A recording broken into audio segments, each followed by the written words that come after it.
না, ভাই বোন একে অপরকে চিনবে না। এটা সত্য কিনা? আমি আমার ভাই বোনকে ভালোবাসি। আমি চাই পরকালে তাদের সাথে আমার সম্পর্ক থাকুক।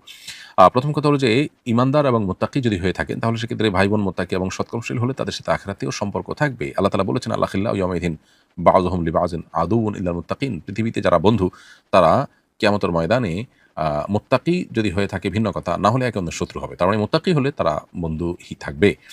হাফিজ ইবনে কাসির রাহিমাহুল্লাহ বলেছেন যে আল আখিল্লাউ ইয়াওমাইযিন বা'যুহুম আদুউন লিবা'যিন ইল্লাল মুত্তাকিন।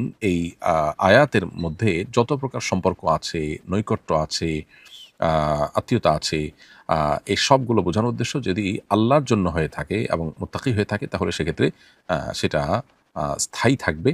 আর যদি সেটা না হয় তাহলে সেটা শত্রুতায় পরিপূর্ণ হবে।